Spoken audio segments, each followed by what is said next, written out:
Going on is Carlos Action Jackson, aka King Dynamite Jackson, straight out of Atlanta, straight out of Bad News, VA. And then I want to shout out Sauce Talk Podcast. Appreciate the love, man, all the love and support, bro. Appreciate you, champ. Thank you.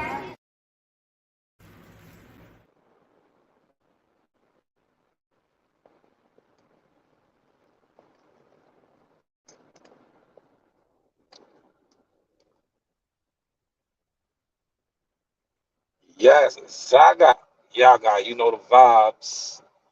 Rocking out with yours truly, Showtime Sizzle. I am the source, top of the morning. It is a throwback Thursday. You see my topic. I told y'all I was going to weigh in on this. Like, subscribe, and hit that bell.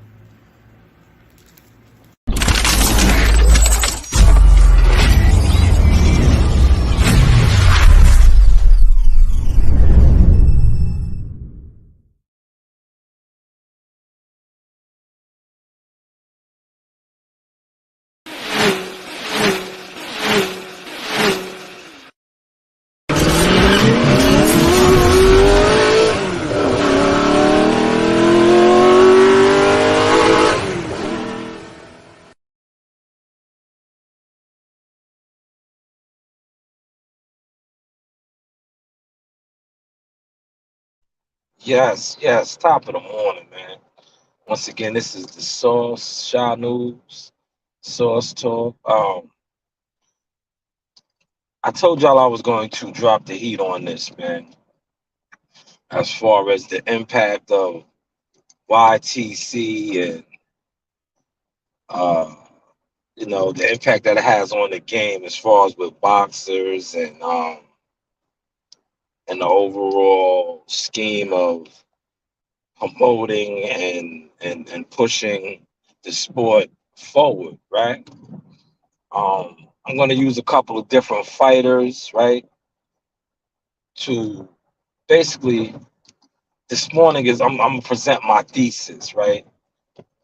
My thesis, right, on this whole debacle of the YTC, because like I said, you see certain fighters, right, and their affiliation with the YTC. Like some fighters are more accessible to the YTC than others, right? Now, the narrative that is pushed throughout the YTC is the fighters that are more accessible to the YouTube community seem to be more popular, right? That's the narrative that they try to push, right? That the ones that mess with the YouTube community seem to be the bigger stars, right? But in this thesis that I'm about to break down this morning, this source, I am going to show you how that narrative is not always accurate. It's not always accurate, right? And I want y'all to catch this, right? Because probably right now, the most active pay-per-view fighter doesn't really, excuse me, the most active pay-per-view fighter right now is Javante Tank Davis, right? Javante Tank Davis is the most active pay-per-view fighter. You can look it up for yourself on your own. He currently, out of all of the pay-per-view fighters under the Showtime, Premier Boxing banner, he's up there. He probably has the most pay-per-views right now, and he's going on his third. Right, he will have from the time that he last in a 12-month span from May of last year, Memorial Weekend, when he did one, he'll be on his third in the 12 calendar, 12-month span. Now we all know Tank a little bit. Shout out to his team, the Roz podcast.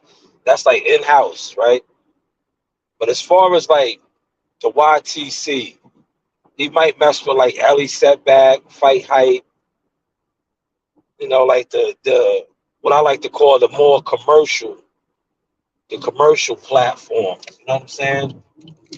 But as far as like the lower tier platforms, Tank Davis is not really active like that.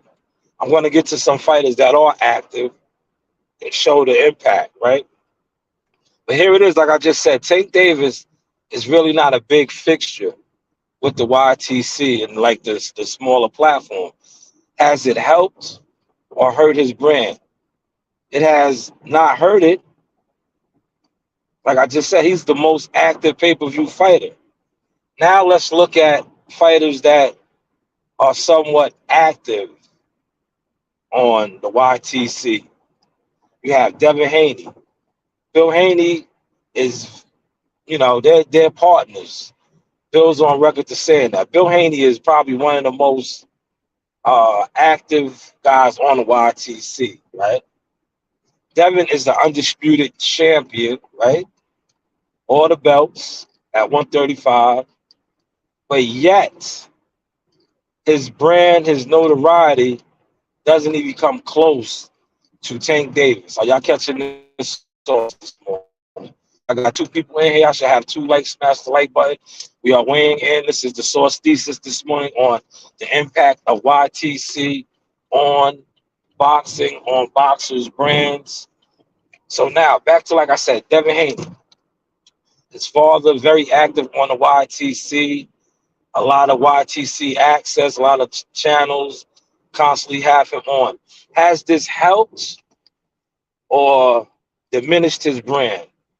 Like I just said, Devin has all the belts, but yet Tank is more of a star. It's a proven fact. Devin is trying to get his first pay-per-view fight in regards in the U.S. with Lomachenko. It's noted his record as far as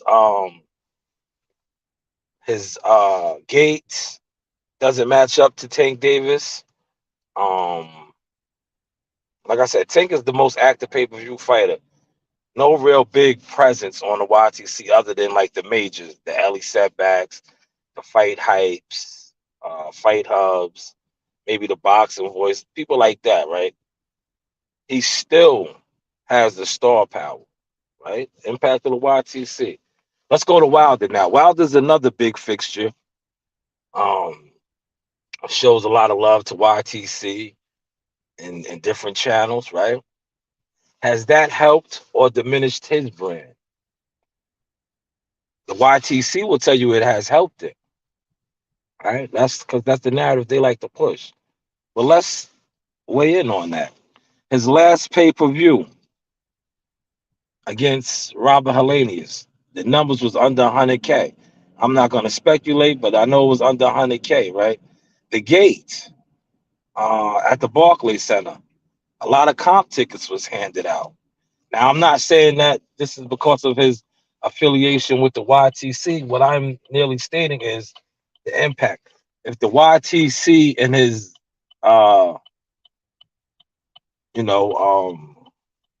presence on the YTC is helping his brand, the numbers actually aren't showing that. Are y'all following the source this morning? The numbers aren't showing that. Like I just said, his last pay-per-view was his lowest numbers to date.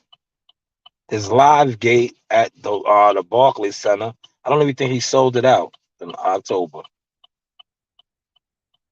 But this is a former heavyweight champion who is big on the YTC, very big on the YTC circuit. So, does the YTC build brands or destroy them? Let's go to Earl Spence now. Earl Spence is not really big on the YTC, but he's talked about tremendously on the YTC, right? Uplifted on the YTC. Earl Spence has not really been too active lately. Shout out to WCS. Shout out to True Media Today, USA Boxing Coach Malachi. They have been highlighting this and pointing this out. I think he has since 2019 was his most active year to date. He had 2 fights in 2019. After that, it's been one and done. But yet, he is constantly in thumbnails all throughout the YTC as a superstar boxer. But yet, the numbers do not reflect that. I just gave y'all some exclusive source on that. Where in 2023, 2019 was the last time he fought twice in a year. And that's not a lot. That's not a lot. But he's the big fixture. So how has the YTC and all of the uplifting of his name and brand actually helped him? Has it helped him? Like I said, he's not really that active. He's fighting once a year. Y'all catching this sauce? Are y'all catching the sauce? And look at Bud Crawford. Boom. Let's go to Bud Crawford now. Bud Crawford, probably one of the most hated fighters on the YTC, right? He does interviews, but he's not as active on the YTC front. He does the boxing voice, fight hype, fight hub. But you get a lot of people that say, "Oh, he doesn't mess with his peoples on the YTC." Has that helped or diminished his brand? Bud Crawford is about to be in a movie, right?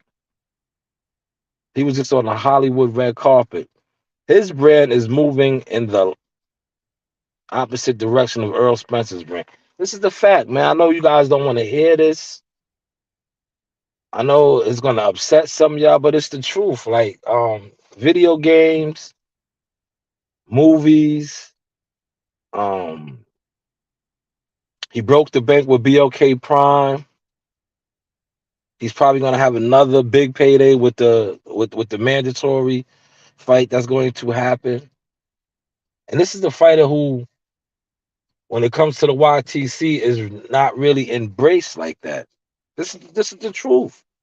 You see, like I guarantee you, this morning, the usual suspects. That's what I call them now. The usual suspects. They will have thumbnails bashing him, but it did not diminish his brand. That's what I'm trying to tell you.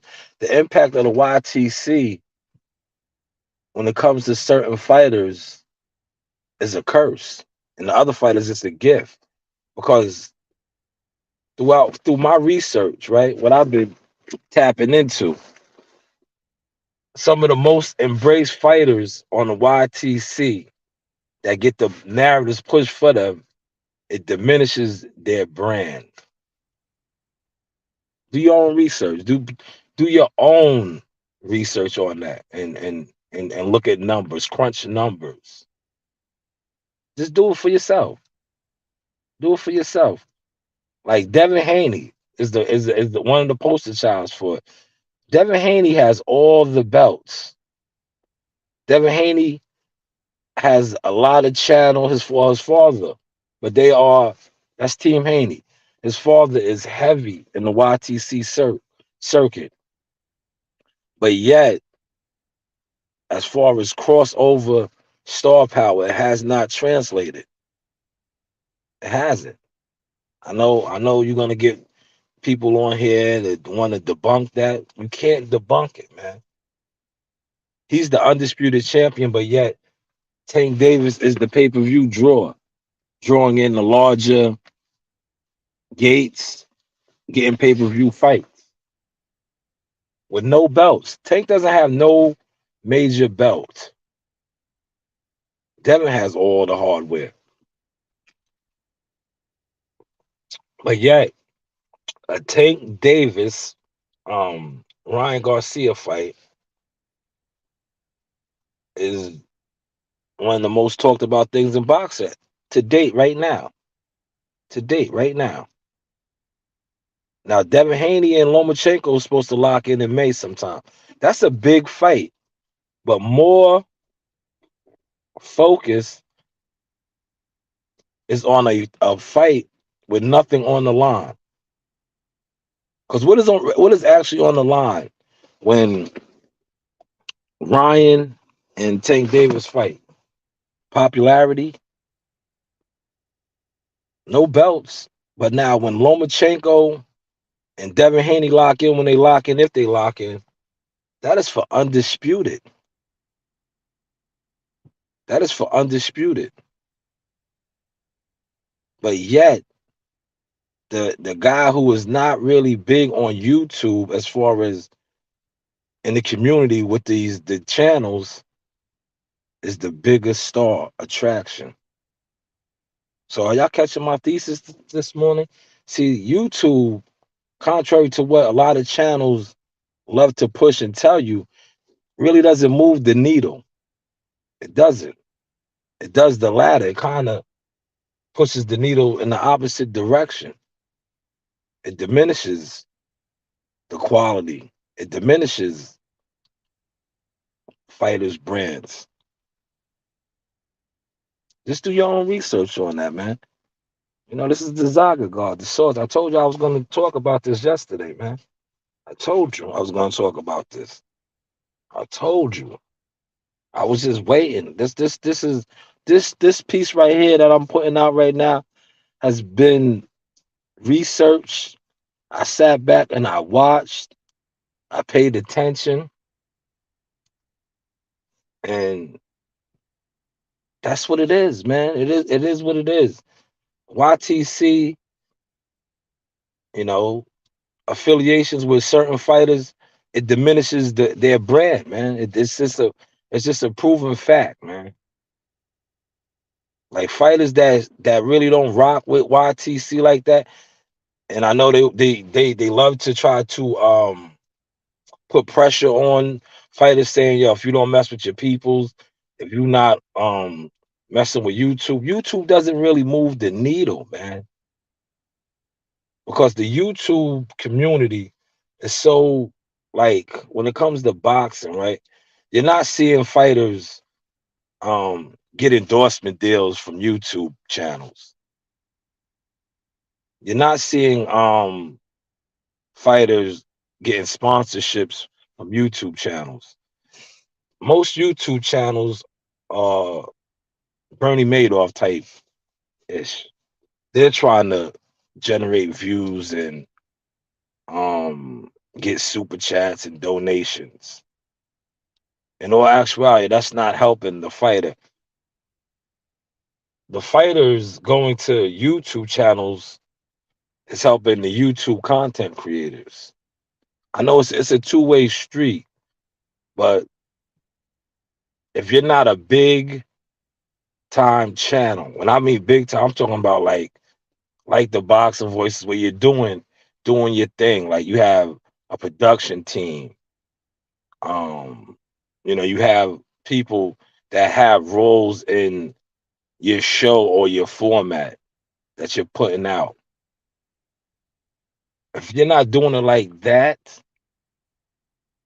and you're just a regular YouTuber, fighters rocking with you is helping you more than it's helping them. It just is what it is, man. I know y'all don't want to hear that, but the numbers prove that though, man. The numbers prove that because at the end of the day, and I love when shout out to my man WCS. I love when WCS breaks this down a lot, right? Um these channels, right? These YouTube channels with crazy subscribers, right? That don't really add up, man. When channels have over 50K and 100K subscribers and they go live and they don't crack 1,000, that's kind of suspect. You know what I'm saying? Real talk. Real talk. If you got that many subscribers, right, and you go live and you don't have 1,000 people in there, you do your own math on that. Crunch your own numbers. It's that's why I say that the impact of YouTube on boxing is really not. It hurts boxers more than it helps because, like I said, a lot of channels are smoke and mirrors, man. The numbers don't really add up, man. And when certain fighters realize that, you know, Certain fighters realize it. And that's why I think, truthfully, they don't really rock with it too much. Because they know, like, the fighters that know by them doing interviews or put it like this, by them messing with you on YouTube and this, that, and the third, and they have an understanding of who they are, what their brand is.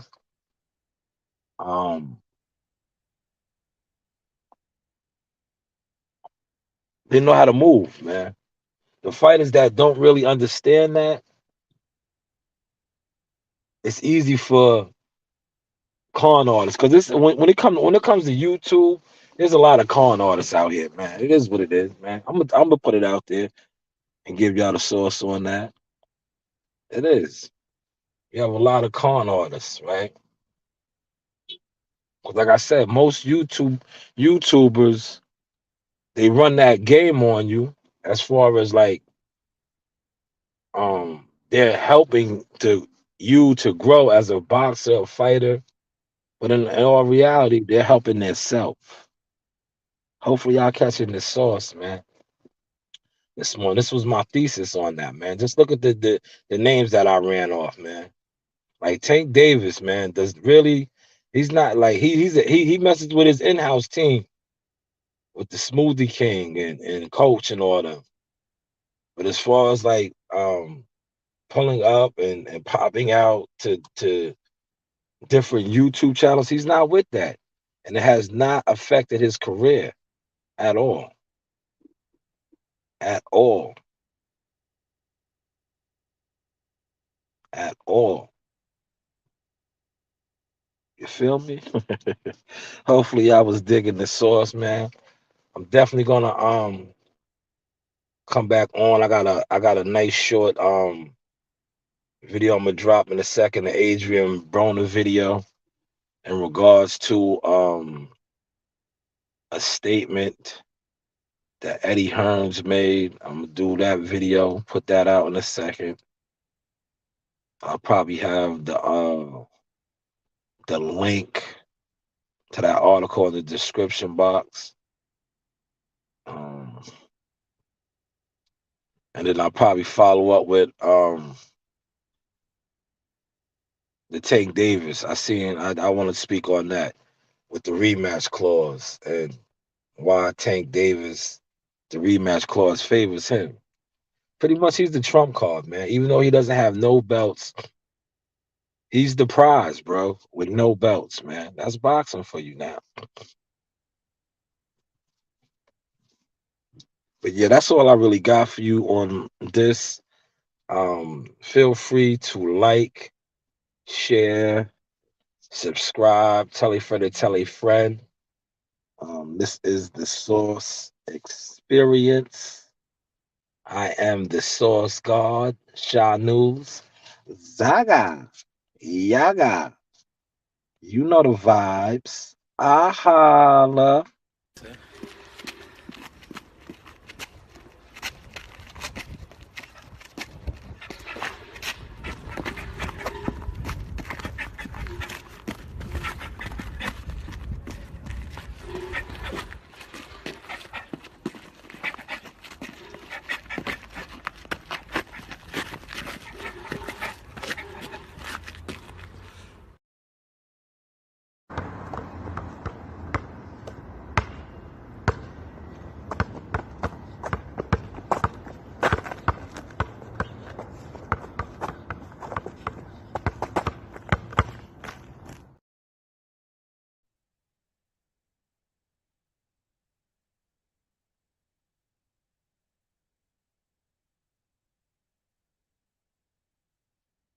Yo, this is Jackal Fitness. I'm here with the victorious coach and the new. That's right, man. Yo, just speak on it, man. You always talked about greatness with your son, man. World champion after how many fights? I tell everybody we're gonna get the title with 15 fights for Yes. Mason Menard.